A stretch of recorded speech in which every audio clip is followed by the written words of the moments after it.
Hey everyone, so this is where I get to talk to you about how the Rocket City Marathon went for me in Huntsville, Alabama for 2022. So first I'm going to insert some clips of me talking about the experience that it was to even get to Huntsville, which is not really what you want as you're going into a race weekend, but it's fine. So I made it to the airport this morning with only a little bit of drama. It's like 5 after 5. I've been up since 3. I went to bed at midnight, so I am definitely ready for this day, not to be over, but I am ready to be in Huntsville. Got a not a quick flight, headed to Atlanta, and then a quick flight into Huntsville from there. So, hoping everything goes according to plan for my travel day. I'm here at my Airbnb in Huntsville, so I at least made it to Huntsville, which is all I can ask for since the race is tomorrow morning. So we're sitting there, and we're sitting there, and we're sitting there. Because right now it is 12:30, which is Central. I have already been up for 10 and a half hours. So I showed up at Olive Garden at 11:30 and they were probably like, why is this girl so ravenous? Because I had already been up since the equivalent of 2 a.m. I had already almost been up for 10 hours at that point. Okay, I am dressed and ready to rock and roll. Woo! Ooh, my eyes are tired. I'm early for the early start, so I'm just hanging out for a little bit.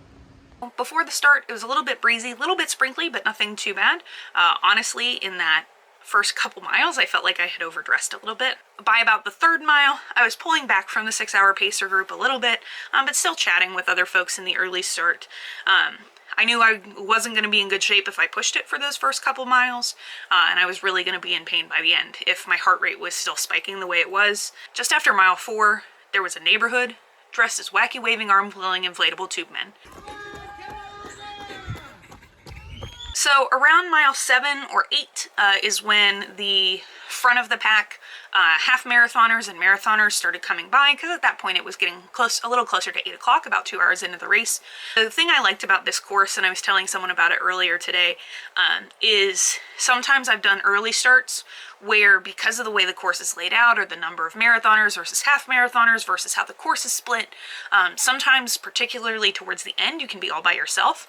But because Rocket City was doing a front half and a back half as half marathons, that meant even in the back half, those last, 6 or 7 miles of the full marathon course, we still had folks doing the back half marathon who were, right there alongside with us, versus me and nobody else for, 200 feet. But one of the things that I really wanted to be careful about for this race in particular was my hydration and nutrition, because I did have a very severe bonk at Marshall University Marathon in West Virginia back in 2021, where at mile 15, I thought I was going to pass out. I have never been so dizzy. I have never been so out of it in my entire life. So for this race, every water station, I was also taking a salt packet, just regular table salt, restaurant table salt, and then about every 4 miles or so is when I was doing a goo packet. And so that wound up working really well throughout the marathon, which is always a plus in my eyes. We started approaching where the front half, the front halfers, I don't really know what to call them, the folks who were doing the front half marathon, where they were finishing. And at that point, I think I was coming in a little over 3 hours, somewhere around 3:05, 3:10, somewhere in there. Still felt pretty good, but it immediately got a lot quieter, particularly in a 2 or 3 mile stretch of the course, where there also were a lot of ups and downhills. But at that point, I had some buffer time, still felt pretty good about it. I also, at that point, put in one headphone and listened to my Green Day playlist on my Pandora station, because it was starting to get quiet enough. There weren't a lot of folks around who were kind of talking or chatting. You would kind of talk to someone as they walked by or ran by, but it wasn't ongoing conversations, just like, hey, you're doing great, whatever. So we came through the University of Alabama at Huntsville campus. It was really nice, actually.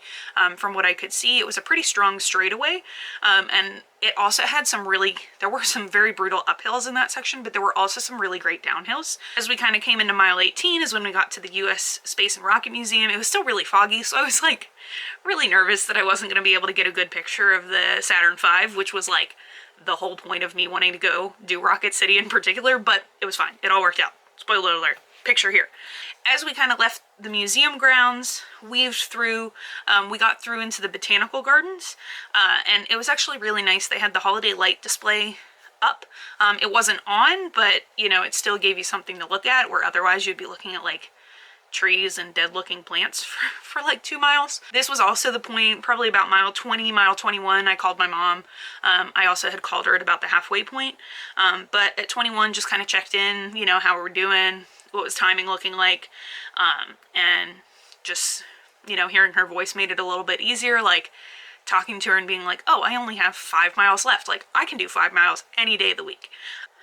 In those last 5 miles, the course itself was not particularly difficult, but mentally that was kind of where the wheels, I wouldn't even say fell off, the wheels just started to wiggle a little bit. There were a couple of really long stretches of straightaways between like 22 and 24 that were really brutal, because you could just see people in the distance for a really long stretch of time, and it's like, oh my gosh, I still have so much further to go.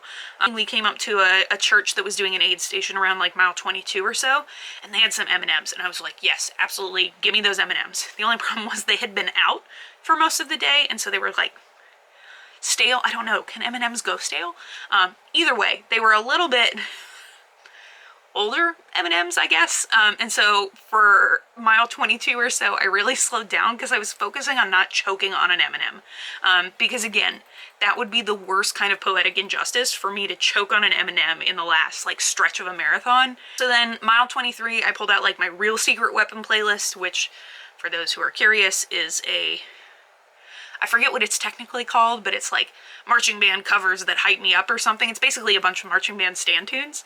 But I listen to that on Spotify when I really need to get some turnover in my legs and want to make sure I'm just kind of keeping a consistent rhythm and a consistent pace there. I was a music major in undergrad, so there is nothing quite as painful to me as walking out of time with whatever I'm listening to. And marching band stand tunes, for the speed I wanted to be going, really kind of hit that sweet spot where I could either be doing a fast walk or a slow jog.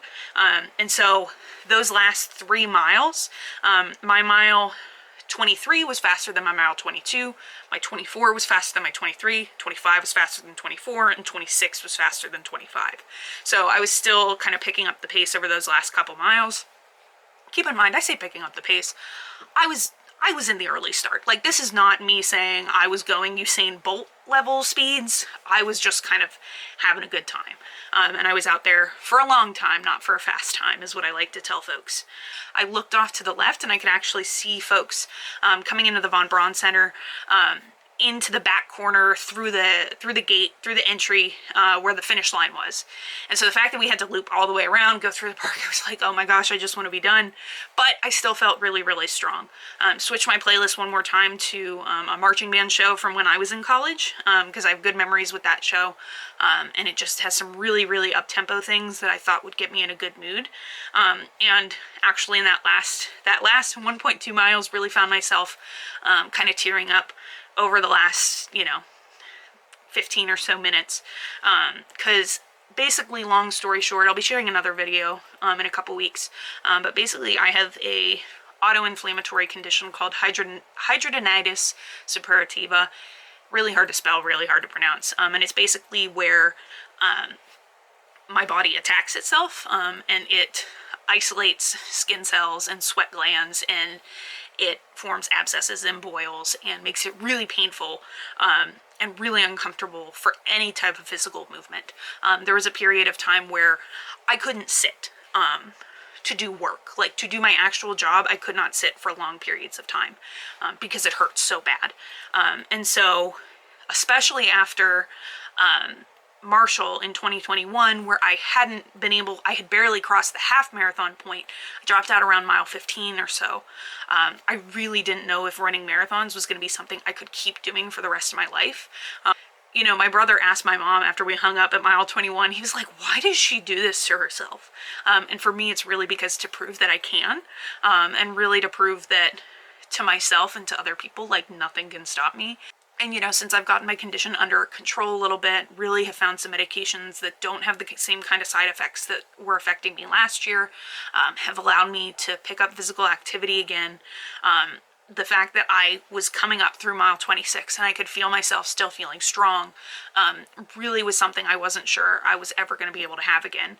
And so found myself getting a little emotional throughout that period of the race. And so for me, it wasn't a fast finish, but it was a strong finish, and I fought for it, and I wound up coming in at 6:45:30, which is not going to break any records. For those who did Rocket City, the turtle in my pocket was out there in full turtle mode, but I still crossed the line. I still started the race, and I finished the race of my own volition, which is something I was really scared I wouldn't be able to say ever again. I was able to cross the line, announced my name, had the wrong city on there because I never updated it after I left Florida, but got my food, got my snacks. So, you know, wound up leaving, walking down the stairs to get out to the park, out to my parking lot, out to my parking garage. Got in the car, called my mom, drove to McDonald's, got myself a snack, and headed back to my Airbnb to just kind of lay on the floor for a little bit before I even touched any of my food or thought about showering. I'm going to be sharing a blog post about what my plans are for running, particularly for 2023, and what some of my long-term goals are. But, you know, I finished upright. I went and had forward progress the whole time. So I'm really excited to see where my marathon training takes me for 2023 and beyond. So I really appreciate you taking the time to watch this video, watch this recap. If I could give, you know, if anybody trusts my recommendations at this point, I definitely recommend Rocket City. The course was lovely. The volunteers were fantastic. And particularly if you're a back of the packer, the early start this year was phenomenal. And so that is definitely something I would recommend if, you know, you are someone who is looking for those longer finish windows, for those 7-hour paces. Rocket City was really, really great, and the way that they went about it and the instructions and the structure that they gave for all of it, I think was phenomenal. And it really kind of gives you the opportunity to not feel like you're out there all by yourself, which can sometimes be the case when you're doing some races that aren't as accommodating to the slower runners. Other than that, thanks for watching. If this is the kind of stuff you're interested in seeing, hit that subscribe button. I'm posting videos about personal finance, fitness, and life in your late 20s.